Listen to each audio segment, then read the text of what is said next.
Hello, good morning sa inyo mga lalab dyan. Ngayon magluluto na naman si Lyn O nitong napaka-delicious na eggplant and tomatoes. Ayan. So, ipakikita ko po sa inyo paano magluto ng napaka-sarap na vegetables without meat na magugustuhan ng iyong pamilya. So, tanggalin natin ito, i-slice natin yung ano ng eggplant. Ayan. Fresh na fresh.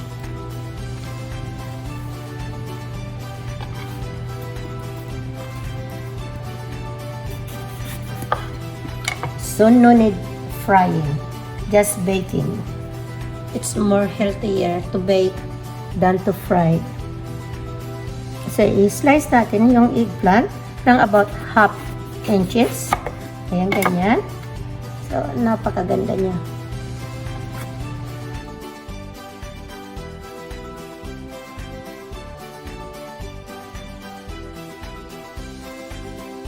Pwede po din ito ng serve ninyo ng dinner or lunch or snack ng pamilya.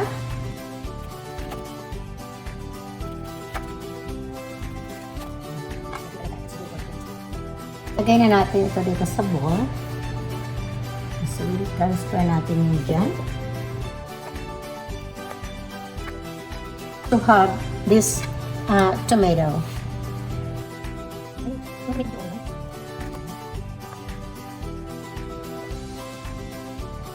So, this is guys, napaka-delicious niya.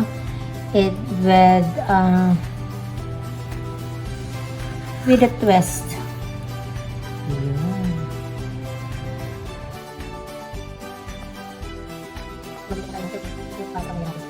Nakaisip po, first time, grabe, ba't nakaisip po siya ng crispy?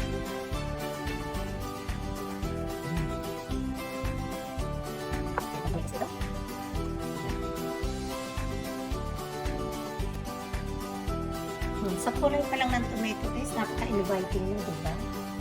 Ito, sa itong seasoned breadcrumbs. Ayan. Napakaganda po. At napakabango niya. Bibit tayo ng eggs.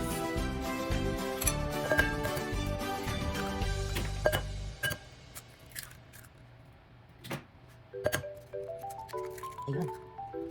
Ng kaunting olive oil, yung itlog. Ayan.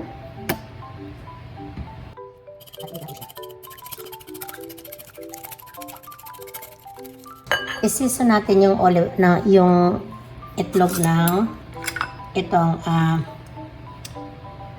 organic parsley. Ayan, lagyan natin siya ng kaunti dyan. Tapos itong Italian seasoning, lagyan din natin siya. So, i-season natin. Just a pinch of Italian seasoning. Ito guys, paprika.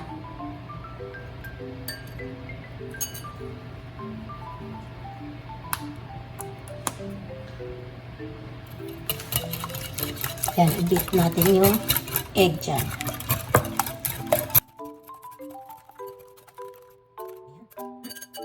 I-dip natin yung eggplant dito sa eggs na mixture. Yan, ganyan lang. Tapos, ilalagay natin doon sa breadcrumbs.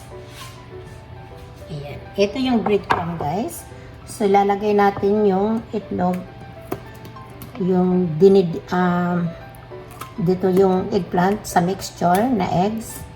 Isiseso natin siya at ilalagay natin dito sa breadcrumbs. Ayan.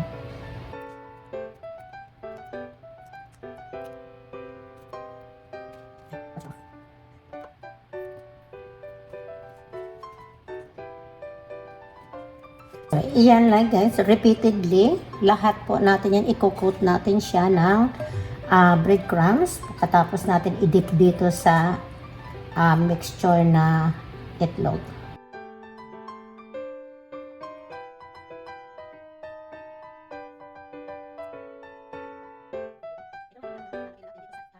Cover na natin siya nitong breadcrumbs. Natin siya dito sa baking dish.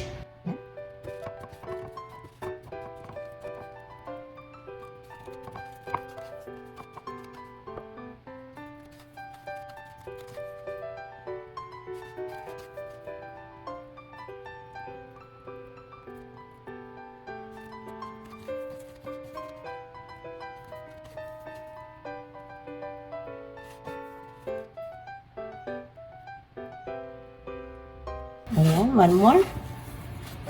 Okay, and we're gonna do the same thing with the tomato. Ayan, pupot natin yung tomato dito sa egg mixture and breadcrumbs. Ayan.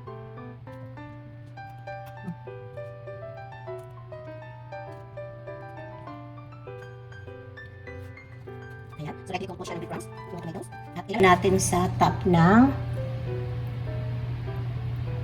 eggplants. Ayan. I'm very sure this is yummy.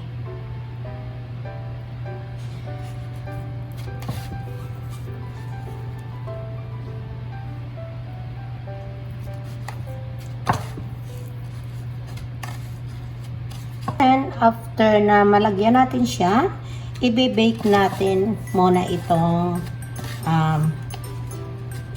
eggplant and tomato.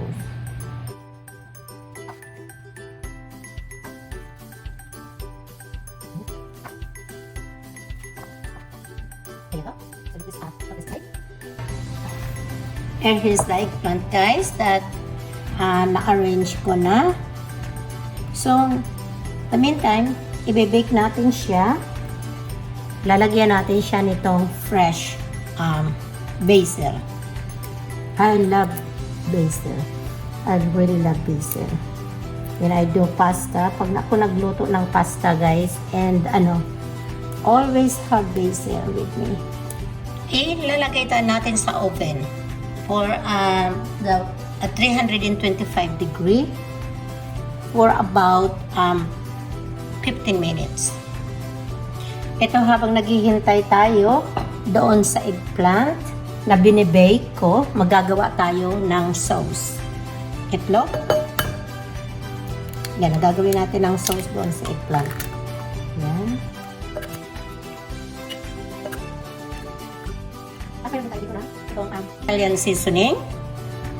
Ayan, ilalagay natin. Meron tayo ditong black pepper, paprika. Ilagay natin itong about 1 cup of flour. I-mix natin.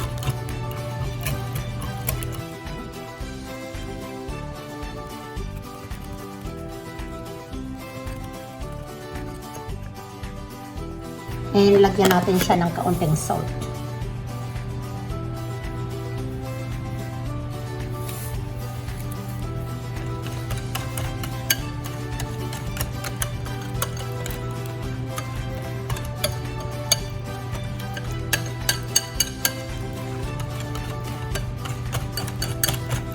So make sure na mix po yung flour na hindi siya mag-clumps.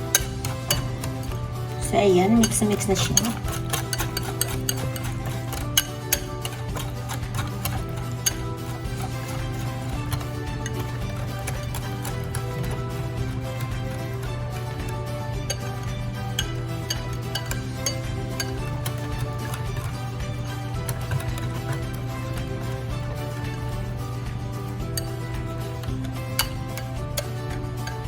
So, ayan. Ayan na po siya. So,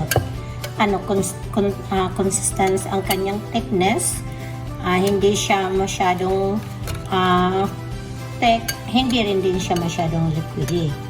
So, kasi guys, pag naluto na siya, pag nailagay na natin siya doon sa mixture, yung mixture, magte-thick na po yan at magiging siya, yung moist. So, ito na yung eggplant na binibake natin. Usan natin, guys, yung itong sauce na minix ko kanina dito sa eggplant and tomato. So, ayan. Lalagyan natin siya. Diyan.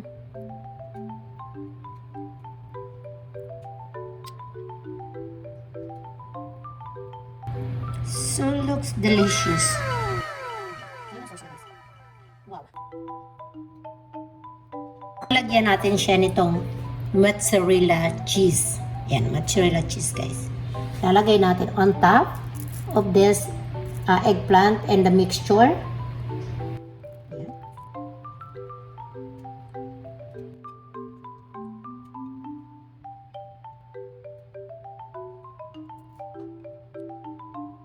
And lalagyan ulit natin siya ng basil.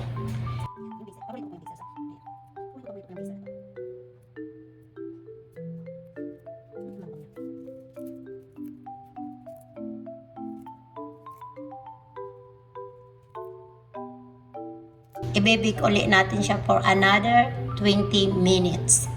Ito na, guys, and tomato bake.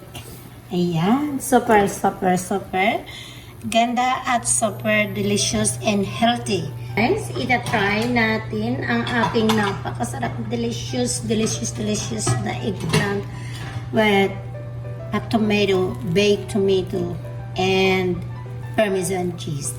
Not parmesan, mozzarella cheese. Ready na ang aking husband kumain. Wow. It's just like a pizza. Eggplant pizza.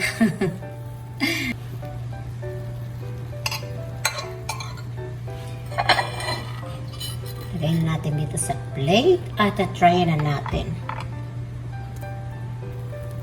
Wow. Alright. So, are you ready, my husband, to eat my cooking? I am excited. Oh, that looks so good. So, look at this, so good. Yeah, it looks like a pizza. Pizza, eggplant with tomato. Yeah. This is really good. Isn't it? Yeah. Alright. Okay, let's eat. Gonna put it. Okay guys, hopefully nag-enjoy kayo sa aking video na to. Ito po yung ng healthy cooking. Vegetables lang po with cheese. So, napakadaling i-prepare at napaka-healthy sa ating pamilya. So, huwag niyo pong kalilimutan na like, comment, and subscribe. At don't forget to push a bell button for your updated sa mga aking videos. Maraming salamat sa panunood. Tutunan po kayo ulit sa akin sa pag-prepare ng healthy food. Alright, good day po sa inyong lahat.